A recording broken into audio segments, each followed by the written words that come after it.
Next हमारा chapter बेटा force and laws of motion. इसमें हम स्टडी करने वाले हैं भाई मोशन को प्रोड्यूस कौन करता है या कैसे होता है, कौन कौन से फैक्टर उसको अफेक्ट करते हैं। चलो बेटा स्टार्ट करते हैं फर्स्ट डेफिनेशन से ही। तो बेटा पहले तो फोर्स क्या होती है। तो बेटा फोर्स एफर्ट होता है, क्या होता है, एफर्ट होता है आपके पुश या फिर पुल का। ओके, फोर्स क्या होती है बेटा, आपका एफर्ट होती है पुश या पुल का। आगे बेटा हम इसकी और भी मैथमेटिकल फॉर्म और पढ़ेंगे भाई। नेक्स्ट बेटा फोर्स आपकी दो टाइप की होती हैं, कौन कौन सी भाई। एक तो होती है बैलेंस्ड, एक होती है बेटा अनबैलेंस्ड।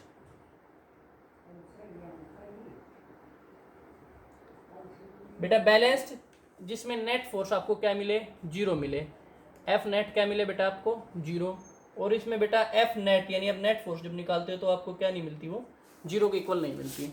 फॉर एग्जांपल भाई आप 5 न्यूटन से इस साइड से पुश कर रहे हो और 5 न्यूटन से इस साइड से, यहाँ पे कोई ऑब्जेक्ट है, क्या बेटा इस ऑब्जेक्ट पे कोई नेट फोर्स लगेगी, नहीं भाई। आप ऐड करो 5 तो आपने पॉजिटिव और ये वाला 5 नेगेटिव, तो +5 एंड -5 आपको क्या देगा बेटा, जीरो देगा।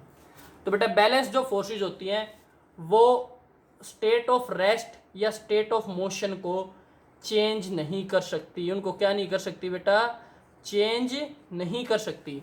कौन सी फोर्सेज, बैलेंस जो फोर्स होती है बेटा आपकी बैलेंस्ड। लेकिन बेटा बैलेंस फोर्स से एक काम कर सकती हैं, वो क्या, वो डिफॉर्म कर सकती हैं किसी ऑब्जेक्ट को। ओके, तो इस चीज़ का ध्यान रखना बेटा, बैलेंस फोर्स क्या कर सकती है, डिफॉर्म कर सकती है। सिमिलरली बेटा अनबैलेंस्ड फोर्स बेटा आपकी स्टेट ऑफ रेस्ट या फिर स्टेट ऑफ मोशन को क्या कर सकती हैं, चेंज कर सकती हैं।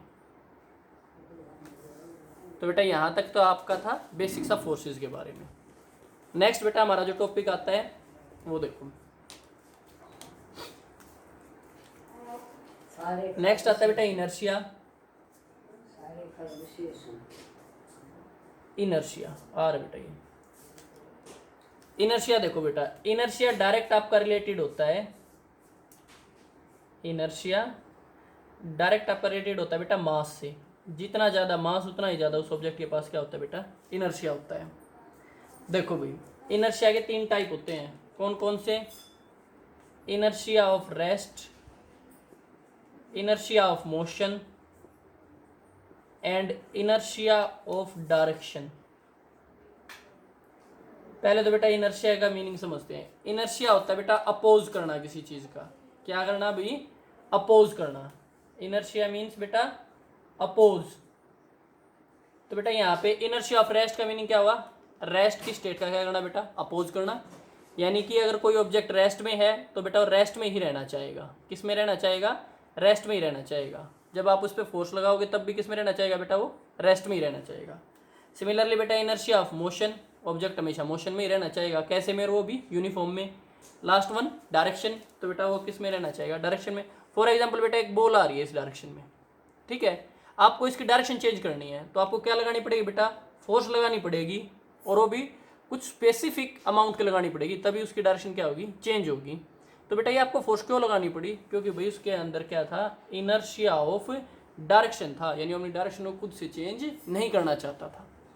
अब बेटा इनर्शिया के कुछ आपके डेली लाइफ में एग्जांपल्स भी हैं, जैसे कारपेट को आप हीट करते हो तो डस्ट पार्टिकल निकलाते हैं, क्योंकि बेटा डस्ट पार्टिकल किस में होते हैं, रेस्ट में। जैसे आप कारपेट को हीट करते हो, कारपेट किस में आ जाता है बेटा, मोशन में। लेकिन आपके डस्ट पार्टिकल किस में रहना चाहते हैं, रेस्ट में, और वो कारपेट से क्या हो जाते हैं, बाहर निकलाते हैं। तो ये था बेटा आपका इनर्शिया। अब इसके बाद बेटा आपका आता है मोमेंटम। क्या बेटा, मोमेंटम। तो मोमेंटम बेटा हमने जब मोशन के बारे में स्टडी किया तो हमें पता चला कि दो चीज़ें, मास और वेलोसिटी, किसी ऑब्जेक्ट की उसकी मोशन को बहुत ज़्यादा क्या करती हैं, अफेक्ट करती हैं।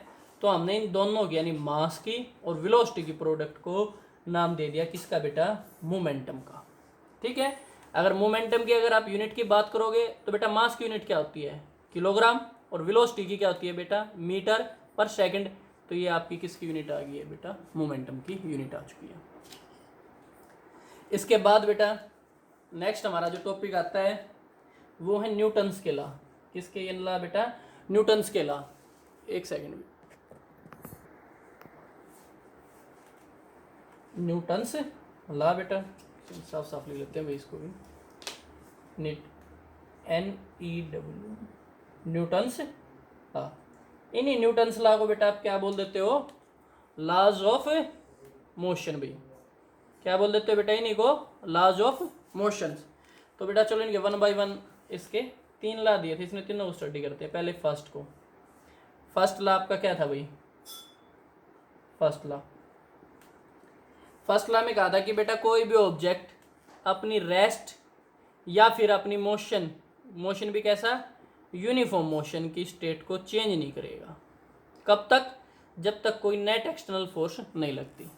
तो बेटा कोई ऑब्जेक्ट अपनी रेस्ट या यूनिफॉर्म मोशन की स्टेट को क्या नहीं करेगा? चेंज नहीं करेगा, unless we apply some net external force. क्या नहीं लगा देते बेटा? एफ नेट, और वो भी क्या बेटा? एक्सटर्नल।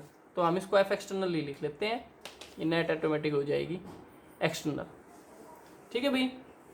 नेक्स्ट बेटा जो सेकंड लॉ था न्यूटन्स का, वो देखो। सेकंड लॉ में बोला गया था बेटा कि जो आपकी फोर्स होती है, क्या बेटा? फोर्स, वो डायरेक्टली प्रोपोर्शनल होती है rate of change of momentum के। किसके बेटा? Rate of change of momentum के। मोमेंटम क्या होता है बेटा आपका? mv, यानी del into mv divided by del T. Mass तो बेटा चेंज होता नहीं, चेंज क्या हो गया आपकी? Velocity divided by del t. अब भाई change in velocity with respect to time क्या होता है बेटा? एक्सीलेशन। तो ये क्या हो गया? ma। ये आपकी किसकी डेफिनेशन आ चुकी है बेटा? यहाँ से फोर्स की। अगर यूनिट की बात करोगे तो बेटा मास की यूनिट होती है किलोग्राम, एक्सीलेशन की होती है मीटर पर सेकंड स्क्वायर। ये किसकी आ गई भाई? फोर्स की। इसी को हम क्या बोल देते हैं बेटा? न्यूटन भी बोल देते हैं, क्योंकि न्यूटन्स ने प्रपोज किया था ये ला, तो हमने फोर्स का जो यूनिट का नाम था वो किस पे रख दिया है? न्यूटन पे ही रख दिया। नेक्स्ट बेटा आपका थर्ड लॉ। थर्ड लॉ तो बेटा बहुत सिंपल है। थर्ड लॉ बोलता है बेटा जब कभी भी आप कोई फोर्स लगाते हो, यानी आपका जो एक्शन होता है फोर्स का, उसका इक्वल एंड अपोजिट रिएक्शन मिलता है। इक्वल एंड अपोजिट, आप देख सकते हो, इक्वल एंड अपोजिट। यानी अगर आप किसी ऑब्जेक्ट को 5 न्यूटन से क्या कर रहे हो बेटा? पुश कर रहे हो, तो आपको भी वो कितनी फोर्स से पुश करेगा बेटा? 5 न्यूटन से ही क्या करेगा? वो पुश करेगा। फोर्स हमेशा क्या होती है बेटा? इक्वल एंड अपोजिट होती है। तो ये थे बेटा आपके न्यूटन्स के लॉ, तीनों ये तीनों। नेक्स्ट आ जाता है बेटा आपका लास्ट टॉपिक इस चैप्टर का, कंजर्वेशन ऑफ मोमेंटम। तो भाई conservation of momentum, conservation of momentum क्या होता है बेटा? Initial momentum is equal to बेटा फाइनल मोमेंटम। ठीक है। इनिशियल मोमेंटम क्या हो सकता है बेटा आपका? जैसे मान लो m1 u1 दो ऑब्जेक्ट थे भाई, m2 u2, उनकी क्या ले ली बेटा? Initial velocities. ऐसे ही बेटा फाइनल के लिए ले सकते हो m1 v1 and m2 v2। ठीक है। ये आपका क्या होता है बेटा? Conservation of momentum. Conservation of momentum क्या बताता है बेटा? Initial momentum and final momentum of an isolated system is remain conserved या कांस्टेंट। कैसा रहता है बेटा? वो कंजर्व्ड या कांस्टेंट रहता है। एक बुलेट का एग्जांपल भी बेटा बहुत बार कर लेते थे हम, तो बेटा उसमें तो और भी सिंपल है, वो आप लोगों को बेटा जरूर से जरूर ट्राई करने हैं। अब आप लोग बेटा मैक्सिमम से मैक्सिमम प्रैक्टिस करो फर्स्ट एंड सेकंड चैप्टर की। बेटा न्यूमेरिकल्स के अंदर सबसे पहले गिवन लिखना, उसके बाद फॉर्मूले लिखो और फिर डिसाइड करो कि कौन सा फॉर्मूला आप यूज करोगे। आपका बेटा आज का होमवर्क यही है कि आपको ये चैप्टर्स क्या करने हैं? रिवाइज करने।